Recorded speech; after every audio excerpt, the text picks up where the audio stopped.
السلام عليكم ورحمة الله. شما نقاكي سنة جرتو أنا نقا قلت ربي أقا برمسا ولتدي بنجر برمسا هراك ست أكمتي أوسو لايكين كينيا تيك توك الرهن قبتين فيديو توكو قمنا وري خجتني إقا خانا نمي بايني بيكا كاين بين نمو الرا برتا خبيك تنولي لايك وچون فيديو كانا شير قوتون وچودان ورا إن بين نبران قاون دير كما كيسان إسنين جاچا إقا قافي الراكي ستي قافي مراسا إسنين فين ديبس inni tokkoffaan osoo viidiyoo keenya tiktok irraa hin gubin laayikii keenya hin gubin viidiyoo silaa hin barbaanne tokko viidiyoo gubuu balleessuu barbaannu laayikii 2000 qaba garuu laayikii sana jenne viidiyoo keenya gubuu hin barbaannu. Egaa akkamitti osoo laayikii keenya hin gubin viidiyoo sana gubna kan jedhu isinitti agarsiisa.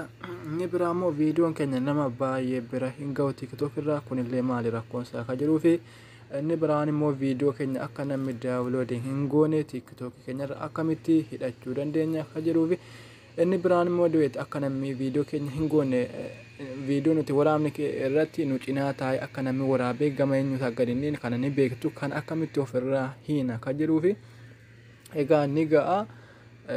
Akkamitti illee viidiyoo dileetii gochuu dandeenya tiktok irraa kan jedhu namni baay'een ni beeka viidiyoo keenya kan namni baay'een ni beeka garuu namni hundi tokko miti kan hin beekne immoo irraa baratu jechuudha. Gaaffii kana gaafatu numa jira waan ta'eef nuti animmoo deebisuu keessan waan hin beeku irraa dirqama kiyya ta'a waan ta'eef egaa gama tiktok kiyyaan ni seenna. Bakka piroofaayilii mallattoo mataa nama fakkaatu tiktok keenya keessa seenuudhaaf irratti kilik goona jechuudha.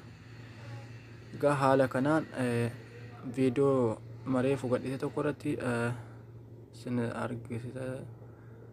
Egaa viidiyoo kanatti gadi rukutaa jechuudha. Egaa viidiyoon kun laayikii 124 qaba garuu nama baay'eetu daawwatee jira. Laayikii kanallee balleessuun fedhe viidiyoon kun dogongoraan gubuun fedha waan ta'eef tuqaa sadan kana nan tuqa jechuudha.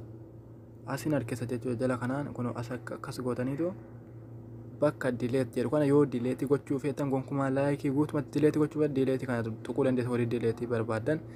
Biraafis siitingii kana xunna jechuun likkee keenya yoo gubuun feene immoo bakka mallattoo qulfii kana irratti gadi kilik goona. Egaa haala kanaan viidiyoon keenya yoo kanarra jiraate ta'e nama baay'ee bira ga'a viidiyoon keenya waan ta'eef irratti kilik goona jechuudha. Jalqaba gara olii kana irratti kilik goona. Egasii ol neemi kana yoo goone viidiyoon keenya nama baay'ee bira ga'uu danda'u jechuudha. Viidiyoo kana sila isin argisiisan ture kanarratti bakka tuqaa diimaa gaara sana fuudhee isa dhumarraa kana irratti okay godhaan ergasii konfirm godheen keessaa ba'a jechuudha. Egaa haala kanaan onlaayinii ta'ee jira jechuudha. Viidiyoon keenya gonkumaan namni tokko arguu hin danda'u jechuudha. Badee jira garuu laayikiin keenya ni jira jechuudha. Deemee isin argisiisan viidiyoo ammaa kana viidiyoo hin jiru jechuudha. As keessa viidiyoon sida nama 4,500 daawwatamee jiru sun hidhamee jira jechuudha. Amma hin jiru. Eessatti hidhame jennaan kun bakka qulfii kana. Laayikiin keenya garuu hin banne quba qabaadha.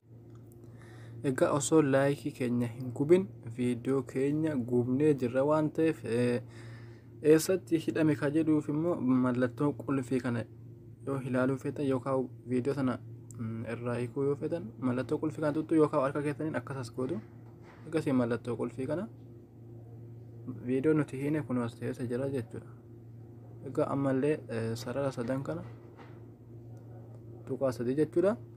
Biraafis siitingii dhuma sana deebina jechuudha. Anneetu bakkuma kana gubbaan tuqunne irraa bakka onlaayinii irraa akka namni baay'een argu ka gubbaa kanarratti guuttannaa jechuudha. Egaa haala kanaan egaa nama immoo akka namni viidiyoo keenya daawunloodiin goone gadi hin buufanne akkamitti hidhachuu dandeenyaa fi du'eetti akka namni nun goone viidiyoo keenya nu cinaa taa'ee waraabee akka gadi hin dhiibne akkamitti gochuu dandeenyaa fi viidiyoo muraasa isinitti argisiisa. Tuqaa sadan gubbaa sarara sadan kana ni filattu ergasii sittiin qeendee biraafis ammallee ni filanna.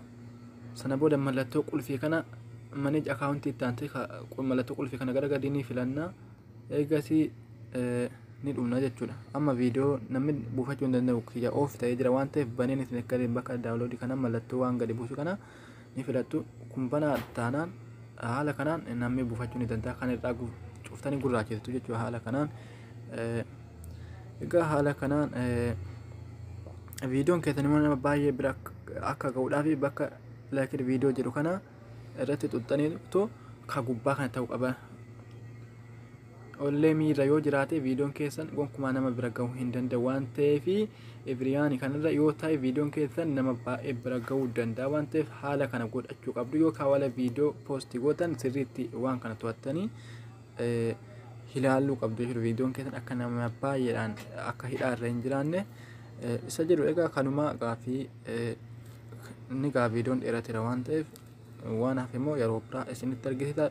Viidiyoo kana yoo jaallattan laayik sheer gochuudhaan nu jajjabeessaa isiniin jenna.